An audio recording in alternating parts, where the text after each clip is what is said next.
Leafs Converts, Hockey World, what is up? It's Norm James, your host of the Leafs Convo podcast. We have a new episode for you. Mike Augello is standing by. It is the day after the Leafs thumped the Pens in Pittsburgh 5-0. So much to talk about, including that game and this resurgent Maple Leaf team. Are we seeing the true Maple Leafs, or is this just a bit of an aberration and we're about to go back to some more anemic hockey? Keep your fingers crossed. The latter is not the case. Mike's ready to go. I'm ready to go. I know you are too. So what do you say? Let's pod. The Leafs Convo starts now.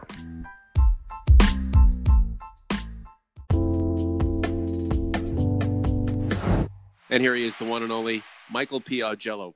Good evening, sir. How are you? Good evening, Norman. How are you? Not too bad. Caught up with some of the highlights from that Leafs game in Pittsburgh, and man, that was impressive, considering the performance of late prior to this game in Pittsburgh had been lackluster, Michael. Yeah, I wish the Leafs could find this magic formula and bottle it when it comes to playing on the road, because they're, as I called them, they're Dr. Jekyll on the road and Mr. Hyde at home. I mean, they're averaging over 5 goals per game on the road. They're undefeated 6-0, and that was the best game that they played all this year. I mean, there was a dominant performance from almost beginning to end. The 5-0 victory, and the games that they've played at Scotiabank Arena over the last couple weeks, they have been dreadful. And it's got to make Mike Babcock scratch his head, because what they did yesterday, it was a complete effort. They were hustling, they worked, they got some breaks, they got really good goaltending from Freddie Anderson, but you didn't see that kind of effort at home against Calgary and St. Louis and other teams. This is the Leafs Convo, Norman James with Mike Augello. The old saying is, if there is a saying, or maybe I'm just making it up, you're never as bad as you are when you're at your worst. You're never as good as you are when you're at your best. So we've seen the Leafs at what we believe is their worst, all things considered, and at least this season, we've also seen them at their best. So which team is it, Michael? In that circumstance, it's always somewhere in the middle. I mean, obviously, they put forth their best effort without their two of their best forwards. One with the contractual impasse with William Nylander, and the other one, obviously, with Austin Matthews being injured. I mean, but, John Tavares had been receiving a little bit of criticism, which I didn't think was exactly fair, for sort of not stepping up. Sure. And he did step up against Pittsburgh, a team that he traditionally has not been good against throughout his career with the Islanders. But he gets that early goal on a deflection on a Mitch Marner shot, and I thought he was really, really good, especially that the play he set up Morgan Rielly on. I mean, it was a good effort by Tavares, and he is a number one center, and he has to be the number one center right now for at least the next month. Well, this is a good opportunity for him to show Leafs fans what he's really about. And even if, say, Austin Matthews hadn't ascended to this almost witch-like talent, unfortunately he's in the infirmary right now, but there's a possibility John Tavares could have been the de facto number one center based on his pedigree. Austin Matthews started so incredibly well, and now he's down. It's an opportunity for John Tavares to not just delight fans, but enlighten them as to just how hardworking he is as that number one guy. And this team has a lot of number one top tier players. And my criticism over the past few weeks has been, look, this is unacceptable to play such a mundane, anemic, average style of game when you have this many stars. And by contrast, we saw all of the stars come to play in Pittsburgh in what was a thoroughly dominating performance against a team that is, a year and a half removed from winning a Stanley Cup for the second straight year. This is the Leafs Convo, Norman James with Mike Augello. Morgan Rielly leads all defensemen with 16 points this season, 12 assists, 6 goals. This guy, as we've lamented Jake Gardiner, and we have highlighted the defensive issues with the Maple Leafs, which are still, warranted, obviously. what do we say about Morgan Rielly? I mean, he's a guy who seems to escape criticism more often than not, and I think that's not necessarily by design. It's just by what he deserves. He's a guy who is just he's really starting to come into his own. He's only 24 years of age, and we're seeing now his opportunity to really get involved in an offensive way, and it's a real pleasure to see, Mike. Well, the criticism of the Leafs defense has nothing to do with Morgan Rielly. In fact, you wish you had one or two more guys like Morgan Rielly, then there wouldn't be any concern. But he's only one guy. I mean, he can play 20 to 25 minutes, and that's what he'll play on most nights. He'll be the point man of the power play. He's stepping in 5-on-5 situations offensively, which, you knew going back to his junior days in Moose Jaw that he was a supreme offensive talent. And when Babcock first came in, he made sure that he emphasized the defensive side of his game. And I think, bringing in Ron Hainsey as sort of a tutor for Rielly has helped out a lot. But the problem with the Leaf defense is there's not enough Morgan Rielly to go around. They need another one or two defensemen at his level or a little below his level to have a legitimate chance of winning a Stanley Cup. So, he may be a contender for the Norris the way he's going right now. I even saw some comments about Morgan Rielly, potentially being the captain of this team based on Mike Babcock's talking about his leadership skills. But the problem is that there's only one of him to go around, and you need more players on defense for this team to really go far in the playoffs. This is the Leafs Convo. Norman James with Mike Jello, exclusively on Anchor, our recording, and we appreciate the platform for really helping to relaunch the Leafs Convo into what it is today. Geez, Mike, it's only been since the start of April since you and I have been going. Over 100,000 downloads through podcast platforms, 250,000 views on YouTube. I mean, modest numbers when you compare us to some of the big Leafs and hockey podcasts out there. But for a couple of guys who are doing this in their spare time, it's really impressive. And congratulations to you, Mike, for all the work that you've put in to get to where you are. Mike, this team has a lot of star players. It's almost unacceptable to think that this team should suffer a prolonged slump of average play, below average play. There are just too many guys when all working in sync to be contended with in any way, shape, or form. They should be dominant. But even when all the pieces aren't working, you have enough guys who can carry the day. When we talk about the captaincy, which for me it's a contentious discussion because I don't really think the need is there for a captain any longer. I really don't. However, you have a lot of guys on this team who are captain worthy. John Tavares was captain of the New York Islanders. You have people who believe Morgan Rielly is the true he is the true figure in blue and white to have the C if the C was going to be awarded based on the amount of games he's played, how he's grown potentially into the role, the affection that the head coach has for him. And then you have Austin Matthews, who many believe is the heir apparent to Dion Phaneuf. Imagine taking the C from vaunted Dion Phaneuf, but because he is the top pick. I mean, he's the boy wonder.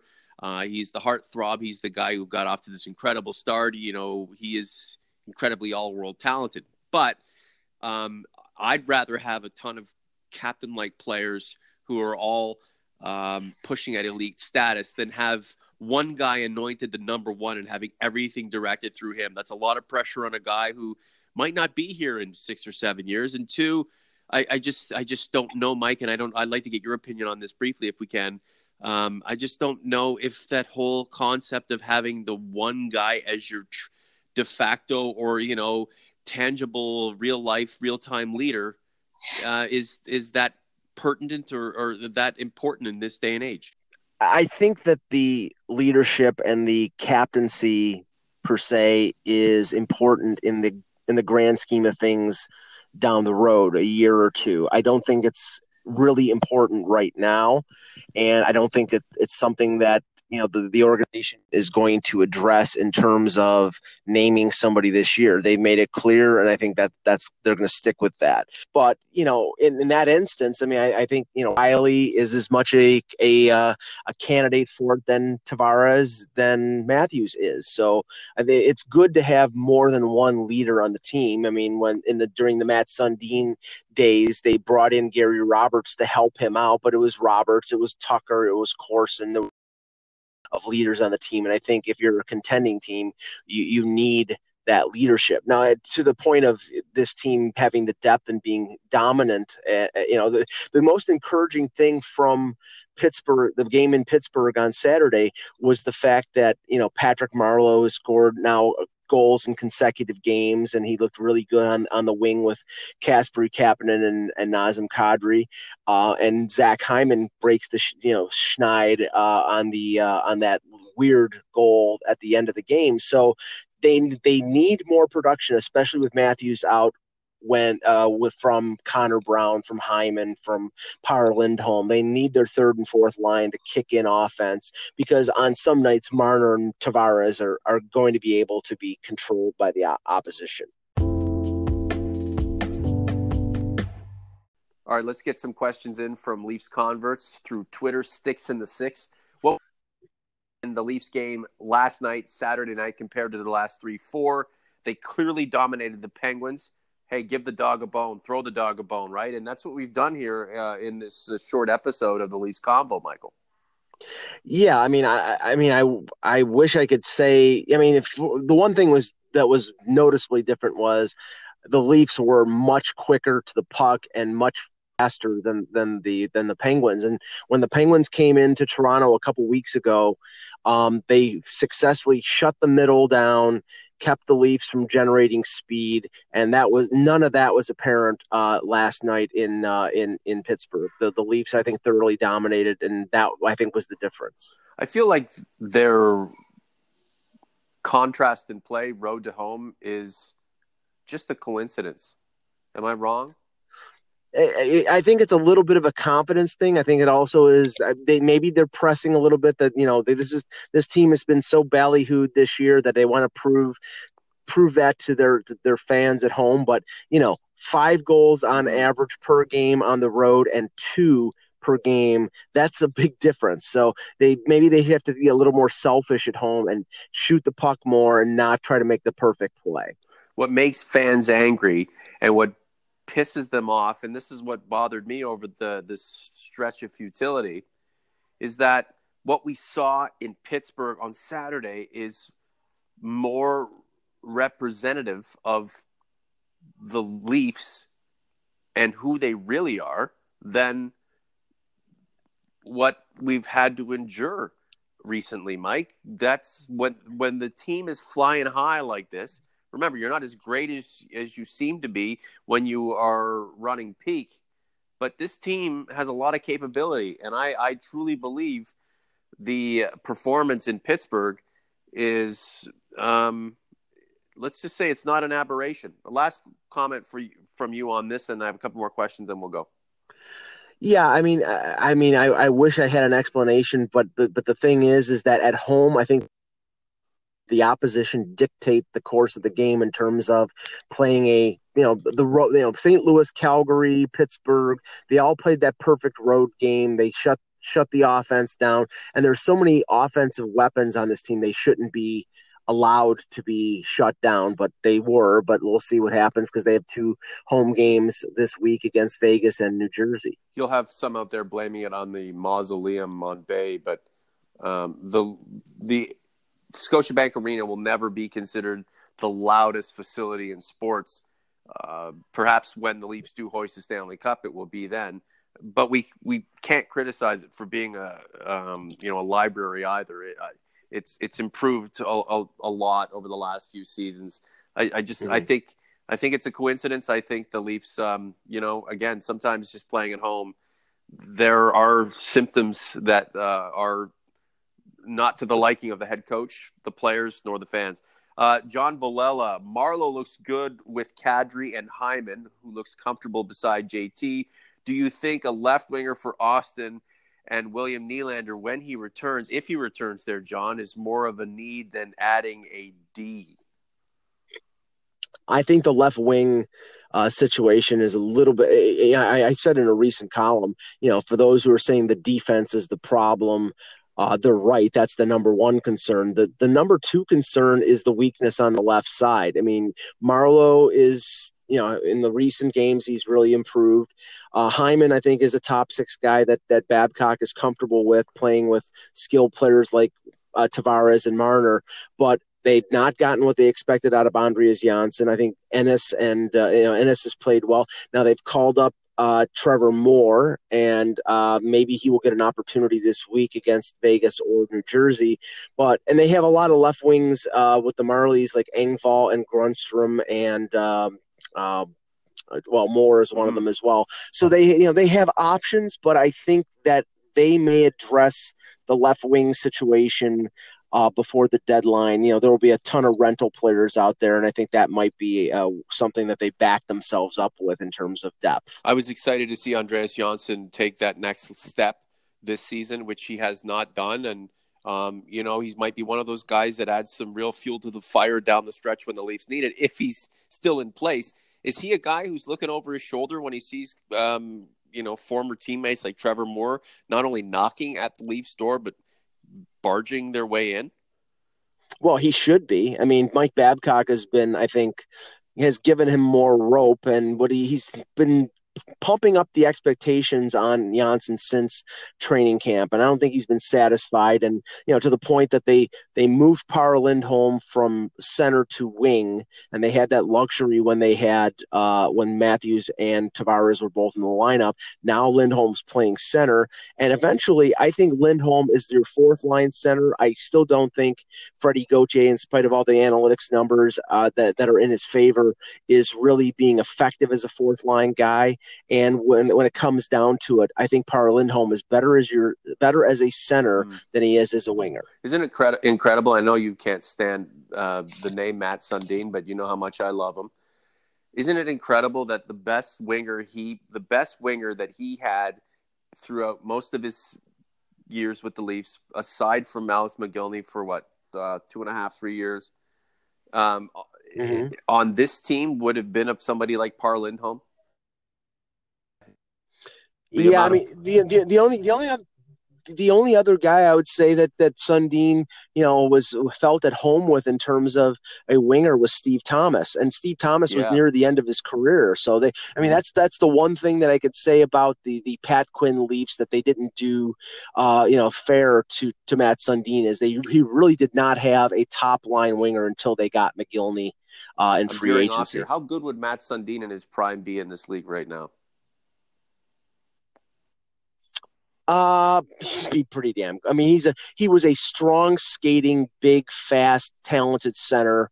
Some people I've talked to people who think he would have been a better power forward type of power winger than he was a center. But I think you don't know how good of a center he could have been based on the wingers that he had to play. Two more questions, Mike. Dwayne at Dwayne6. Blah, blah, blah, blah, blah, blah. What the hell is going on with Nylander? Fans are losing patience. Some who, abide by the analytics Bible think that this is the way it should be, that William Nylander is the guy who needs to be catered to because he is the almighty, and, it's Mitch Marner who's going to take the hit down the line because Mitch Marner's not as good. I'm being facetious here, Mike, but you know what I'm saying? Yeah. Yeah, I mean, those people who have that belief are wrong. I mean, I'm not saying that Nylander does not deserve to be signed. He does, but I think his side needs to come down a little bit. Otherwise, I read a piece from Chris Johnston this morning, and he makes some really valid points that the Leafs, they really like William Nylander. They really want to keep him in the fold, but it's all based on what he expects to be paid. And there's even a thought that if he decides that he's going to go past December 1st and they still own his rights, it still keeps everything in place in terms of them holding on to him for at least 4 more years, but that they wouldn't trade him unless they get good value for him. And I think that's true. I don't think if they get lowballed by teams, then they may not trade Nylander. But I'm convinced, based on the number of teams that supposedly will be interested in him, especially Carolina, who's just been a constant presence in terms of scouting at Scotiabank, and even there was a scout there yesterday in Pittsburgh.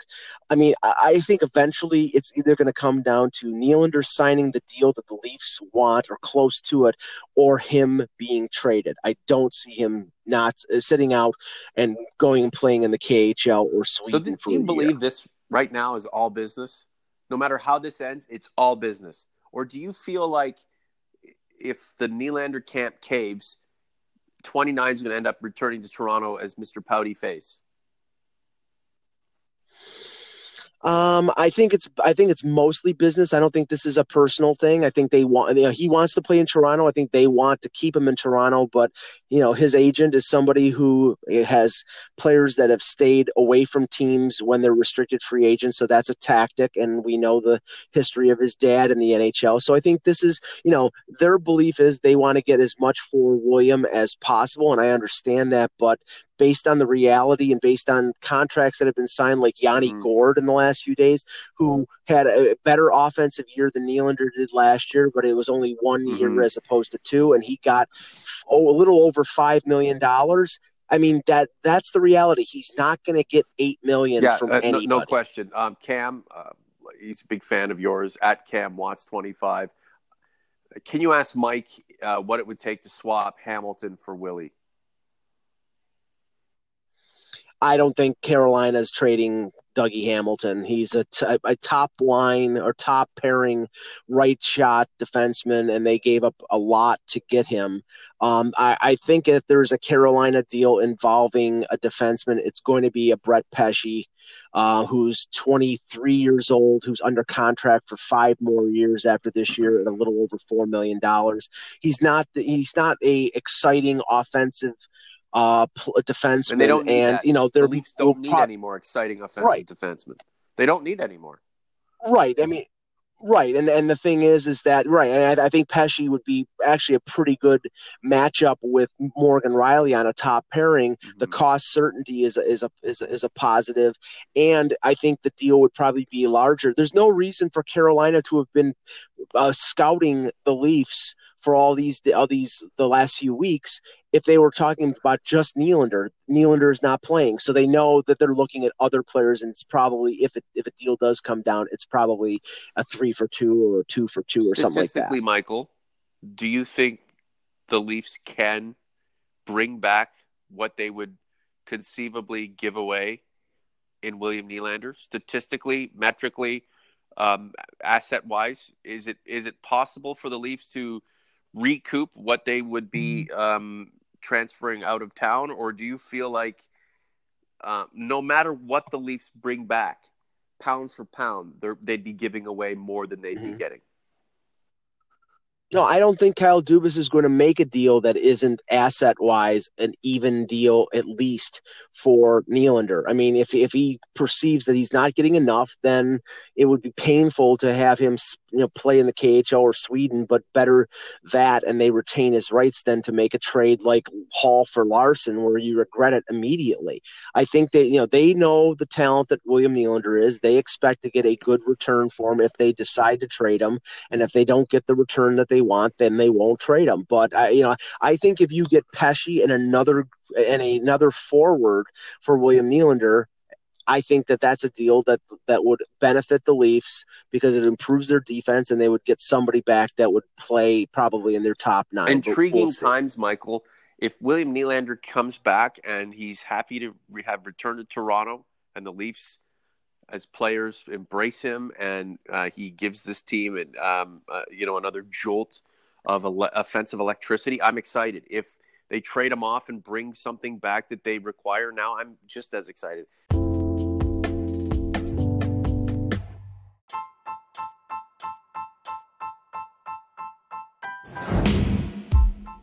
That's a wrap on this episode of the Leafs Convo podcast. Make sure to get at us on the traditional podcast platform of your choice. We're on 13 of them.